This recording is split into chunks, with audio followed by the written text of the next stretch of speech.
കൊല്ലം ചെങ്കോട്ട വഴി രാമേശ്വരം ധനുഷ്കോടിക്കുള്ള ട്രെയിൻ മധുര കഴിഞ്ഞതേയുള്ളൂ. TTR ticket പരിശോധിക്കുന്നതിനായി ഒരു ബോഗിയിലേക്ക് എത്തി. ആ സമയത്തായിരുന്നു അസ്വാഭാവികമായ രീതിയിൽ രൂക്ഷഗന്ധം അനുഭവപ്പെട്ടത്. ആ ബോഗിയൊക്കെ ഒന്ന് പരിശോധിച്ചു നോക്കാൻ തന്നെ TTR തീരുമാനിച്ചു. ആ ബോഗിയിലുണ്ടായിരുന്ന മറ്റ് യാത്രക്കാർക്കും രൂക്ഷഗന്ധം അനുഭവപ്പെടുന്നുണ്ടായിരുന്നു. ടിക്കറ്റ് എക്സാമിനർ ചുറ്റുവട്ടത്തൊക്കെ ഒന്ന് നോക്കിയപ്പോഴായിരുന്നു സീറ്റിനടിയിൽ പച്ച നിറത്തിലുള്ള ഒരു പെട്ടി കണ്ടത്. സീറ്റിനടിയിൽ നിന്നും ആ പെട്ടി വലിച്ചു പുറത്തേക്ക് വെച്ചു. ആ നിമിഷത്തിൽ തന്നെ അദ്ദേഹം ഒന്ന് ഞെട്ടി. ആ പച്ച പെട്ടിക്കുള്ളിൽ നിന്നും രക്തം ഇറ്റിറ്റ് വീഴുന്നുണ്ടായിരുന്നു. ആ കാഴ്ച കണ്ട ടിക്കറ്റ് എക്സാമിനർ തൊട്ടടുത്ത സ്റ്റേഷനിൽ വണ്ടി നിർത്തിയ സമയത്ത് സ്റ്റേഷൻ മാസ്റ്ററെ വിവരം അറിയിച്ചു. പെട്ടിക്കുള്ളിൽ നിന്നും രക്തം വാർന്നു വീണുകൊണ്ടേയിരിക്കുന്നത് കണ്ട സ്റ്റേഷൻ മാസ്റ്റർക്ക് കാര്യം പന്തിയല്ല എന്ന് മനസ്സിലായി. വിവരം ഉടൻ തന്നെ സമീപത്തുണ്ടായിരുന്ന സ്റ്റേഷനിൽ അറിയിക്കുകയും പോലീസ് സംഘം ഉടനടി അങ്ങോട്ടേക്ക് എത്തുകയും ചെയ്തു. പോലീസുകാരുടെ നിർദ്ദേശപ്രകാരം ട്രെയിനിൽ നിന്നും ആ ബോഗി വേർപെടുത്തിയ ശേഷമാണ് ട്രെയിൻ അവിടെ നിന്നും യാത്ര പുറപ്പെട്ടത്. വേർപെടുത്തിയ ബോഗിയിൽ സംശയാസ്പദമായ രീതിയിൽ കണ്ടെത്തിയ പച്ച നിറത്തിലുള്ള ഇരുമ്പ് പെട്ടി സ്റ്റേഷൻ മാസ്റ്ററുടെയും മറ്റുള്ള ആളുകളുടെയും ഒക്കെ സമീപത്ത് വെച്ച് തന്നെയാണ് പോലീസ് തുറന്നത്. പെട്ടി തുറന്ന നിമിഷത്തിൽ തന്നെ കൂടി നിന്ന ആളുകളും പോലീസുകാരും ഭയന്നുകൊണ്ട് പിന്നിലേക്ക് മാറി. രക്തത്തിൽ കുളിച്ച നിലയിൽ ഒരു മനുഷ്യന്റെ തലയില്ലാത്ത ഉടലായിരുന്നു പെട്ടിക്കുള്ളിൽ ഉണ്ടായിരുന്നത്. പ്ലാറ്റ്ഫോമിൽ വലിയൊരു തുണി വിരിച്ച ശേഷം പെട്ടിക്കുള്ളിലുണ്ടായിരുന്ന മുഴുവൻ സാധനങ്ങളും ആ തുണിയിലേക്ക് കുടഞ്ഞിട്ടു. ആ കാഴ്ച കണ്ട സർവരും നടുങ്ങിയെന്ന് തന്നെ പറയാം. ആ ബോഡിയുടെ കൈകളും കാലുകളും പൂർണ്ണമായി മുറിച്ചു മാറ്റപ്പെട്ട നിലയിലായിരുന്നു. പോലീസ് സംഘം തലയ്ക്ക് താഴോട്ടുള്ള ശരീരഭാഗത്തോടുകൂടി കൈകളും കാലുകളും ചേർത്തു വെച്ചു. ശരീരഭാഗങ്ങളൊക്കെ അഴുകി തുടങ്ങിയ നിലയിലായിരുന്നു. ശ്രീലങ്കയിലേക്ക് പോവുകയായിരുന്ന ട്രെയിനിൽ തല മുറിച്ചു മാറ്റപ്പെട്ട നിലയിൽ മറ്റ് ശരീരഭാഗങ്ങൾ വെട്ടിനുറുക്കിയ നിലയിൽ ഒരു പെട്ടിക്കുള്ളിൽ നിന്ന് മൃതദേഹം കണ്ടെത്തിയെന്നുള്ള വാർത്ത നാടാകെ പരന്നു. ഒരു പുരുഷന്റെ മൃതദേഹമാണ് പെട്ടിക്കുള്ളിൽ കണ്ടെത്തിയിരിക്കുന്നത്. മൃതദേഹത്തിൽ വസ്ത്രങ്ങളൊന്നും തന്നെ ഉണ്ടായിരുന്നില്ല. മരണപ്പെട്ട വ്യക്തിയുടെ കാലിൽ പച്ച നിറത്തിലുള്ള ഒരു സോക്സ് ഉണ്ടായിരുന്നു. പോലീസിന്റെ നിർദ്ദേശപ്രകാരം ഫോറൻസിക് സംഘം സംഭവസ്ഥലത്തേക്ക് എത്തി.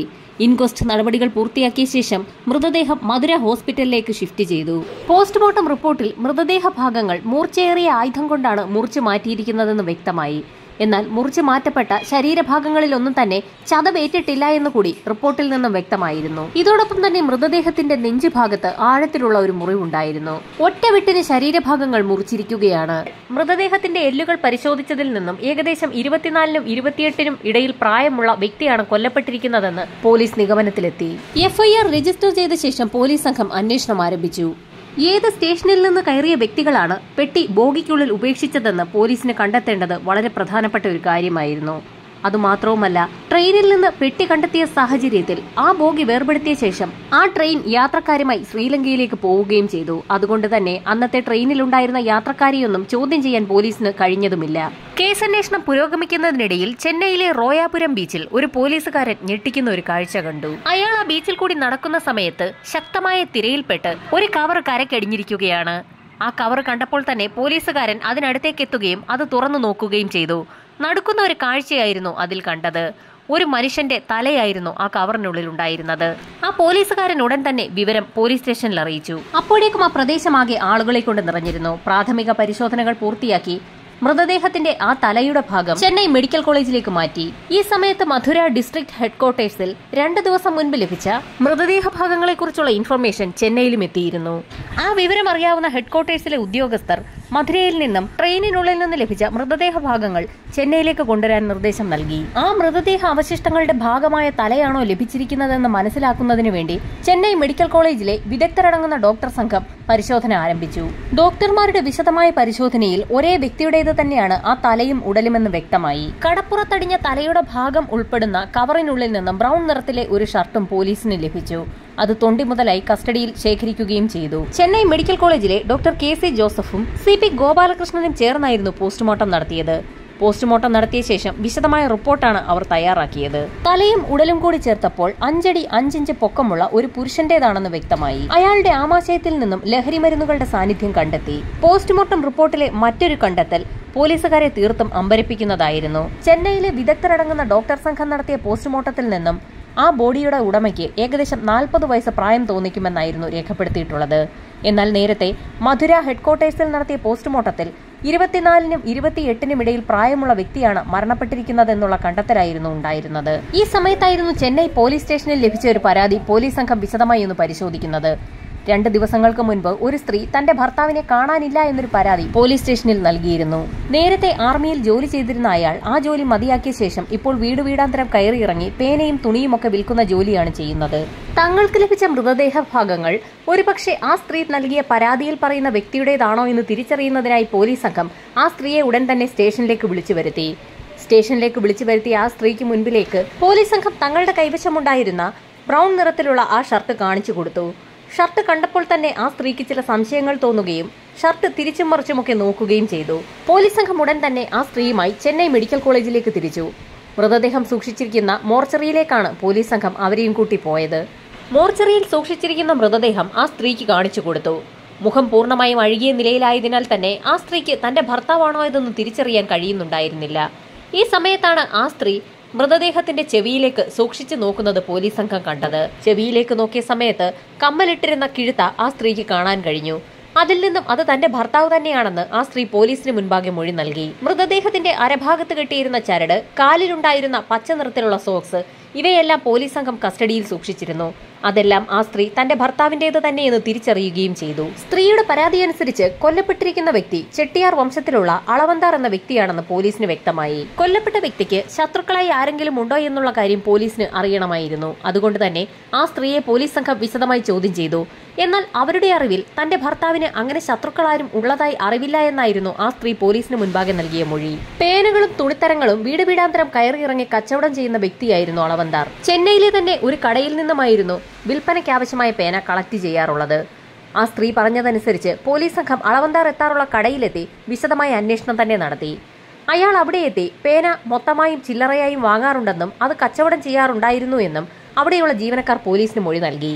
അയാളുടെ മൃതദേഹം ട്രെയിനിൽ നിന്ന് കണ്ടെത്തുന്നതിന് ഏകദേശം 2-3 ദിവസം മുൻപ് അയാൾ ആ കടയിൽ ചെന്നിരുന്നു.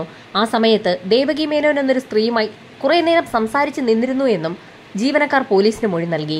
ഇത്രയും കാര്യങ്ങൾ പോലീസിനോട് പറഞ്ഞ ശേഷം ജീവനക്കാരിൽ ഒരാൾ ചിരിക്കുന്നത് പോലീസിന്റെ ശ്രദ്ധയിൽപ്പെട്ടു.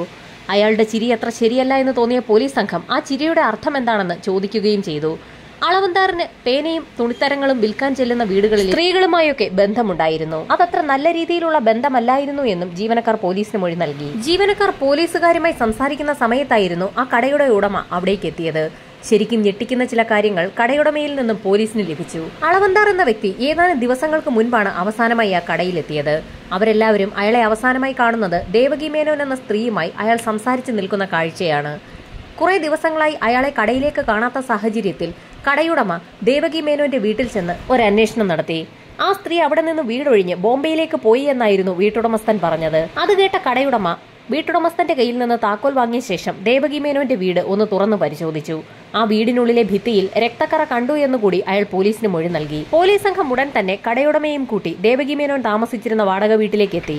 റോയാപുരം എന്ന സ്ഥലത്താണ് ദേവകി മേനോന്റെ വാടക വീട്. ഈ സമയത്താണ് പോലീസുകാർ ഒരു കാര്യം ഓർത്തത്. നേരത്തെ കൊല്ലപ്പെട്ട വ്യക്തിയുടെ തലയുടെ ഭാഗം ലഭിച്ചത് റോയാപുരത്തെ ബീച്ചിന്റെ സൈഡിൽ നിന്നായിരുന്നു. പോലീസ് സംഘത്തിന് ആകെ സംശയമായി. കടയുടമ പറഞ്ഞ ദേവകി മേനോന്റെ വാടക വീട്ടിലെത്തിയ പോലീസ് സംഘം മുറി തുറന്ന് പരിശോധന നടത്തി. ആ സമയത്ത് വീടിനുള്ളിലെ ഭിത്തിയിൽ പറ്റിപ്പിടിച്ചിരിക്കുന്ന രക്തക്കറ പോലീസിന്റെ ശ്രദ്ധയിൽപ്പെട്ടു. വീടിനകമാകെ പരിശോധന നടത്തിയതിൽ നിന്നും അളവന്താർ എന്ന വ്യക്തി ദേവകി മേനോന് വിറ്റ പേനകളുടെ ഒരു വലിയ ശേഖരം തന്നെ കണ്ടെത്തി. അവരിരുവരും തമ്മിൽ നല്ല അടുപ്പത്തിലായിരുന്നു എന്നും പലതവണ ഒരുപാട് സമയം സംസാരിച്ചു നിൽക്കുന്ന കാഴ്ച കണ്ടിട്ടുണ്ട് എന്നും വീട്ടുടമസ്ഥനും കടയുടമസ്ഥനും പോലീസിന് മൊഴി നൽകി. ഇനി കഥ മുൻപോട്ട് പോകണമെങ്കിൽ പോലീസിന് ദേവകി മേനോനെ കസ്റ്റഡിയിലെടുക്കേണ്ടത് അനിവാര്യമായിരുന്നു. വാടക വീട് ഒഴിഞ്ഞ ശേഷം ദേവകി മേനോൻ ബോംബെയിലേക്കാണ് പോയിരിക്കുന്നതെന്ന് വീട്ടുടമസ്ഥനിൽ നിന്ന് മനസ്സിലാക്കിയ പോലീസ് സംഘം നേരെ ബോംബെയിലേക്ക് തിരിച്ചു. അവിടെ എത്തി ഒരു തിരച്ചിൽ നടത്തിയ ശേഷം ദേവകി മേനോനെയും ഭർത്താവ് പ്രഭാകരനെയും പോലീസ് കണ്ടെത്തി. ചോദ്യം ചെയ്യൽ ആരംഭിച്ചപ്പോൾ തന്നെ ദേവകി മേനോൻ പല സത്യങ്ങളും പോലീസിനോട് തുറന്നു പറഞ്ഞു. ധാരാളം എഴുതുന്ന സ്വഭാവക്കാരിയായിരുന്നു ദേവകി മേനോൻ. അതുകൊണ്ട് തന്നെ സ്ഥിരമായി പേന വാങ്ങുന്നതിനായി അളവന്താർ ജോലി ചെയ്തിരുന്ന ആ പേന കമ്പനിയിൽ അവരെത്താറുണ്ടായിരുന്നു. കുറെ അധികം എഴുതുന്നതിന് കൈകൾക്ക് ഏറ്റവും ഉചിതമായ പേന ഇതാണെന്ന് പറഞ്ഞുകൊണ്ട് പല പ്രാവശ്യവും പേനകൾ പരിചയപ്പെടുത്തി കൊടുത്തിരുന്നത് അളവന്താറായിരുന്നു. അങ്ങനെയായിരുന്നു അവർ തമ്മിൽ പരിചയം തുടങ്ങിയത്. കടയിൽ വെച്ച് ഒരുപാട് സമയം അവർ തമ്മിൽ സംസാരിക്കാറുണ്ടായിരുന്നു. പലപ്പോഴും കടയിൽ നിന്ന് ഇരുവരും ഒരുമിച്ചാണ് പുറത്തേക്ക് പോകുന്നതും. അവരിരുവരും സംസാരിച്ച് ദേവകി മേനോൻ താമസിക്കുന്ന സ്ഥലത്ത് വരെ എത്തും. മണിക്കൂറുകളോളം ആ വീടിന്റെ വാതിൽക്കൽ നിന്നും അവർ സംസാരിക്കാറുണ്ടെന്നും അയൽവാസികൾ മൊഴി നൽകി. അങ്ങനെ കുറെ നാളുകൾക്ക് ശേഷം ദേവകി മേനോൻ മലയാളിയായ പ്രഭാകരൻ എന്ന വ്യക്തിയെ വിവാഹം കഴിച്ചു. വിവാഹശേഷം റോയാപുരത്തുള്ള പുതിയ വാടക വീട്ടിലേക്ക് അവർ മാറുകയും ചെയ്തു. നേരത്തെ ദേവകി മേനോനൊപ്പം സംസാരിച്ചുകൊണ്ട് അവർ ആദ്യം താമസിച്ചിരുന്ന വാടക വീട്ടിലായിരുന്നു അളവന്താർ എത്തിയിരുന്നത്. അവർ പുതിയതായി താമസം മാറിയ വീട്ടിലേക്കും അളവന്താർ എത്തുമെന്ന് ഭയം തോന്നിയതോടുകൂടി ദേവകി മേനോൻ അയാളോട് പഴയ കാര്യങ്ങളൊക്കെ മതിയാക്കാൻ ആവശ്യപ്പെട്ടു. എന്നാൽ ഒരുപാട് സ്ത്രീകളുമായി ബന്ധമുണ്ടായിരുന്ന അളവന്താർ ദേവകി മേനോനെ ഒഴിവാക്കുന്ന കാര്യത്തിൽ എന്തോ ഒരു മടി കാണിച്ചു. വിവാഹം കഴിഞ്ഞതോടുകൂടി ദേവകി മേനോൻ അളവന്താറിനോട് സംസാരിക്കുന്നതൊക്കെ കുറച്ചു. പേന വാങ്ങുന്നതിനായി കടയിലെത്തിയാൽ അവർ അധികം മിണ്ടാത്തത് പതിവായി. എന്നാൽ അളവന്താറാകട്ടെ ദേവകി മേനോനെ വിടാതെ പിന്തുടർന്നു. ആ സ്ത്രീ കടയിൽ നിന്ന് പുറത്തിറങ്ങുന്ന സമയത്ത് പതിവ് പോലെ തന്നെ അളവന്താർ അവരുടെ പുറകെ നടന്നു തുടങ്ങും. അത് ശരിയല്ല എന്നും അത് പറ്റില്ല എന്നും ഇനി അങ്ങോട്ട് അത് ആവർത്തിക്കരുതെന്നും ദേവകി മേനോൻ പറഞ്ഞെങ്കിൽ പോലും അളവന്താർ അത് കാര്യമാക്കിയില്ല. ദേവകി മേനോൻ അപ്പോഴേക്കും അളവന്താറിന്റെ മനസ്സിൽ കുടിയേറി കഴിഞ്ഞിരുന്നു. അയാൾക്ക് ഭാര്യയുള്ള കാര്യം പോലും അയാൾ മറന്നുപോയി. അളവന്താറിന്റെ ശല്യം സഹിക്കവയ്യാതായതോടുകൂടി ദേവകി മേനോൻ അക്കാര്യം അവരുടെ ഭർത്താവ് പ്രഭാകരനെ അറിയിച്ചു. അങ്ങനെ ഇരുവരും ചേർന്നായിരുന്നു ആ തീരുമാനത്തിലേക്ക് എത്തിയത്. അളവന്താറിനെ തന്ത്രപൂർവ്വം അവരുടെ വാടക വീട്ടിലേക്ക് വിളിച്ചു വരുത്തി കൊലപ്പെടുത്തിയ ശേഷം ആർക്കും മനസ്സിലാകാത്ത രീതിയിൽ, പോലീസുകാർ കണ്ടുപിടിക്കാത്ത രീതിയിൽ ആ മൃതദേഹം മറവ് ചെയ്യാനായിരുന്നു അവരുടെ തീരുമാനം. വീടാന്തരം കയറിയിറങ്ങി പേനയും വസ്ത്രങ്ങളുമൊക്കെ വിൽക്കുന്ന നിരവധി ആളുകളുണ്ട്. അക്കൂട്ടത്തിൽ അളവന്താർ എന്ന വ്യക്തി ഇല്ലാതായാൽ പോലും ആരും സംശയിക്കുകയില്ല എന്നും കൊലപാതകം നടത്തിയ ശേഷം ബോംബെ പോലെ ഒരു വലിയ നഗരത്തിലേക്ക് താമസം മാറിക്കഴിഞ്ഞാൽ പിന്നെ അവരെ ആരും കണ്ടെത്തുകയില്ല എന്നുമുള്ള കണക്കുകൂട്ടലിലാണ് ദേവകി മേനോനും പ്രഭാകരനും അങ്ങനെ ഒരു തീരുമാനമെടുത്തത്. അങ്ങനെ സംഭവം നടന്ന ദിവസം ദേവകി മേനോൻ കടയിലെത്തി പേന വാങ്ങുകയും അളവന്താറിനോട് സംസാരിക്കുകയും അയാളെ വീട്ടിലേക്ക് ക്ഷണിക്കുകയും ചെയ്തു. ചതി മനസ്സിലാക്കാതെ അളവന്താർ ദേവകിക്കൊപ്പം അവരുടെ വാടക വീട്ടിലേക്ക് എത്തി. വീടിന്റെ വാതിൽ തുറന്ന് അകത്തേക്ക് കയറിയ നിമിഷം തന്നെ മുറിക്കുള്ളിൽ പതുങ്ങി നിന്ന പ്രഭാകരൻ അളവന്താറെ അടിച്ചു വീഴ്ത്തി. അയാളുടെ മരണം ഉറപ്പാക്കിയ ശേഷം മൂർച്ചയേറിയ ആയുധം ഉപയോഗിച്ച് തല കഴുത്തിൽ നിന്നും വേർപെടുത്തിയെടുത്തു. ശേഷം അയാളുടെ ഷർട്ടിൽ തന്നെ ആ തല പൊതിയുകയും അതൊരു പ്ലാസ്റ്റിക് കവറിലേക്ക് മാറ്റുകയും ചെയ്തു. തലയൊഴികെയുള്ള ബാക്കി ഭാഗം ഒരു ഇരുമ്പ് പെട്ടിയിലേക്ക് കയറ്റാൻ ശ്രമിച്ചപ്പോൾ അത് ആ പെട്ടിക്കുള്ളിൽ ഒതുങ്ങില്ല എന്ന് മനസ്സിലാക്കിയ പ്രഭാകരൻ ആ മൃതദേഹത്തിൽ നിന്നും കൈയും കാലും അറുത്തെടുത്തു. മൃതദേഹം പെട്ടിക്കുള്ളിലാക്കി ഭദ്രമാക്കി അടച്ച ശേഷം ആ പെട്ടി ചെന്നൈയിലെ എഗ്മൂർ സ്റ്റേഷനിലെത്തിച്ച് കൊല്ലം, ചെങ്കോട്ട, മധുര വഴി ശ്രീലങ്കയിലേക്ക് പോകുന്ന ട്രെയിനിൽ കയറ്റി വിടുകയായിരുന്നു. ട്രെയിനിലെ ഒരു സീറ്റിനടിയിലേക്ക് പെട്ടി കയറ്റി വെക്കുന്നത് ആരും തന്നെ ശ്രദ്ധിച്ചതുമില്ല. അതിനുശേഷം മൃതദേഹത്തിന്റെ തലഭാഗം കളയുന്നതിനായി റായ്പുരം ബീച്ചിലെത്തിയ ആ ദമ്പതിമാർ ബീച്ചിന് സമീപ പ്രദേശങ്ങളിലൊന്നും ആരുമില്ല എന്ന് മനസ്സിലാക്കിയ ശേഷം ബീച്ചിൽ തന്നെ ഒരു കുഴിയെടുത്ത് മൂടുകയായിരുന്നു. മൃതദേഹത്തിൽ നിന്നും അഴിച്ചുമാറ്റിയ വസ്ത്രങ്ങൾ അധികം ആരുടെയും ശ്രദ്ധയിൽപ്പെടാത്ത, എന്നാൽ ആരും തന്നെ കയറാത്ത വലിയൊരു പാറക്കൂട്ടത്തിനിടയിലേക്ക് തിരികെ വെക്കുകയും ചെയ്തു. ദേവകി മേനോന്റെയും പ്രഭാകരന്റെയും മൊഴിയെടുത്ത പോലീസ് സംഘം അവരുടെ അറസ്റ്റ് രേഖപ്പെടുത്തുകയും കേസന്വേഷണം പൂർത്തിയാക്കി കോടതിയിൽ കേസ് ഫയൽ സമർപ്പിക്കുകയും ചെയ്തു. വലിയ വാദപ്രതിവാദങ്ങൾ തന്നെയാണ് കോടതിയിൽ നടന്നത്. ദേവകി മേനോന്റെ വീട്ടിൽ അളവന്താർ എത്താറുണ്ടായിരുന്നു എന്ന് തെളിയിക്കുന്നതിനാണ് പ്രോസിക്യൂഷന് ആദ്യം കഴിഞ്ഞത്. അതിൽ ഏറ്റവും നിർണായകമായത് ദേവകി മേനോന്റെ വീടിനുള്ളിലെ ഭിത്തിയിൽ നിന്ന് കണ്ടെത്തിയ ഒരു കൈപ്പത്തിയുടെ അടയാളമാണ്. ആ കൈപ്പത്തി ദേവകിയുടെ ഭർത്താവ് പ്രഭാകരന്റേതാണെന്ന് തെളിഞ്ഞു. എന്നാൽ ആ കൈപ്പത്തിയുടെ അടയാളത്തിൽ പറ്റിപ്പിടിച്ചിരിക്കുന്ന രക്തത്തുള്ളികൾ അത് അളവന്താറിന്റേതാണെന്ന് പ്രോസിക്യൂഷന് തെളിയിക്കാൻ കഴിഞ്ഞു. ഭിത്തിയിൽ പറ്റിപ്പിടിച്ചിരുന്ന രക്തത്തുള്ളികൾ ഫോറൻസിക് വിഭാഗം ചുരണ്ടിയെടുത്ത് ഒരു കവറിലാക്കി ശേഖരിച്ചിരുന്നു. ആ രക്തസാമ്പിളുകൾ പരിശോധനയിൽ അളവന്താറിന്റേത് തന്നെയെന്ന് തെളിഞ്ഞു. അതുമാത്രവുമല്ല, ദേവകി മേനോനും ഭർത്താവും ബോംബെയിൽ താമസിച്ചിരുന്ന വീട്ടിൽ നിന്നും അളവന്താറിന്റെ കൈവശമുണ്ടായിരുന്ന പേനകളും അയാളുടെ റിസ്റ്റ് വാച്ചും കണ്ടെത്താൻ പോലീസിന് കഴിഞ്ഞു. മറ്റൊരു നിർണായക തെളിവ് കൂടി പ്രോസിക്യൂഷൻ കോടതിയിൽ നിരത്തി. അളവന്താർ കൊല്ലപ്പെട്ട സമയത്ത് ദേവകി മേനോൻ ധരിച്ചിരുന്ന വസ്ത്രം ബോംബെയിലെ അവരുടെ വീട്ടിൽ നിന്ന് പോലീസ് കണ്ടെത്തിയിരുന്നു. അവർ പോലും അറിയാതെ ആ വസ്ത്രത്തിൽ രക്തത്തുള്ളികളുടെ അംശം പറ്റിപ്പിടിച്ചിട്ടുണ്ടായിരുന്നത് പോലീസ് വളരെ വിദഗ്ധമായി തന്നെ കണ്ടെത്തി. മറ്റൊന്ന് ഒരു ഓട്ടോ ഡ്രൈവറായ ദൃക്സാക്ഷിയായിരുന്നു. പ്രഭാകരനെയും ദേവകിയെയും അന്ന് റോയാപുരം ബീച്ചിൽ കൊണ്ടുവിട്ടത് ഒരു ഓട്ടോ ഡ്രൈവറായിരുന്നു. അയാൾ കോടതിയിലെത്തി മൊഴി നൽകി. അന്ന് പ്രഭാകരന്റെ കൈവശമുണ്ടായിരുന്ന കവർ അയാൾ വ്യക്തമായി തന്നെ കണ്ടിരുന്നതാണ്. അത് അയാൾ തിരിച്ചറിയുകയും ചെയ്തു. ബീച്ചിന്റെ ഒരു വശത്തായിരുന്നു ആ കവർ അന്ന് അവർ കുഴിച്ചിട്ടിരുന്നത്. ശക്തമായ തിര അടിച്ചു കയറിയ സമയത്ത് മണൽത്തിട്ടകൾ മാറിപ്പോവുകയും ആ കവർ തെളിഞ്ഞു വരികയും ചെയ്യുകയായിരുന്നു. അതാണ് പിന്നീട് അതുവഴി നടക്കാൻ പോയ ഒരു പോലീസുകാരന്റെ ശ്രദ്ധയിൽപ്പെട്ടത്. അളവന്താറിന്റെ വസ്ത്രത്തിന്റെ ഭാഗങ്ങളൊക്കെ ബീച്ചിന് സമീപത്തുണ്ടായിരുന്ന പാറക്കൂട്ടങ്ങൾക്കിടയിൽ നിന്നും പ്രഭാകരനെ കൊണ്ട് തന്നെ പോലീസ് സംഘം തെളിവെടുപ്പിന്റെ സമയത്ത് അനവധി ആളുകളുടെ സാന്നിധ്യത്തിൽ കൈയോടെ തന്നെ അവിടെ നിന്ന് എടുപ്പിക്കുകയും ചെയ്തു. നിരവധി തവണ അളവന്താറും ദേവകി മേനോനും തമ്മിൽ സംസാരിക്കുന്നത് കണ്ടിട്ടുണ്ടെന്ന് ദേവകി മേനോൻ നേരത്തെ വാടകയ്ക്ക് താമസിച്ചിരുന്ന വീടിന്റെ ഉടമസ്ഥനും അതുപോലെ തന്നെ അയാൾ ജോലി ചെയ്തിരുന്ന പേന കമ്പനിയിലെ ഉടമസ്ഥനും ജീവനക്കാരുമൊക്കെ കോടതിയിൽ മൊഴി നൽകി. മറ്റൊരു നിർണായകമായ തെളിവ് അളവന്താറിനെ കൊലപ്പെടുത്തുന്നതിനായി പ്രഭാകരൻ ഉപയോഗിച്ചിരുന്നത് ഒരു മലബാർ കത്തിയായിരുന്നു. ആ കത്തി കഴുകി തുടച്ചു മിനുക്കി അവർ ബോംബെക്ക് കൊണ്ടുപോയിരുന്നു. ബോംബെയിലെ അവരുടെ വാടക വീട്ടിൽ നിന്ന് പോലീസ് അത് കണ്ടെടുക്കുകയും ചെയ്തിരുന്നു. ദേവകി മേനോനും പ്രഭാകരനും കത്തി വളരെ വിശദമായി തന്നെ കഴുകി വൃത്തിയാക്കിയിരുന്നു. എങ്കിൽ പോലും അതിന്റെ ഉള്ളിൽ പറ്റിപ്പിടിച്ചിരുന്ന രക്തക്കറ ഫോറൻസിക് സംഘം പരിശോധനയിൽ കണ്ടെത്തുകയും ചെയ്തിരുന്നു. അത് അളവന്താറിന്റേത് തന്നെയാണെന്ന് കോടതിയിൽ പ്രൂവ് ചെയ്യാൻ പ്രോസിക്യൂഷന് സാധിച്ചു. പ്രതിഭാഗം വക്കീൽ വളരെ നിർണായകമായ ഒരു വാദമാണ് കോടതിയിൽ നടത്തിയത്.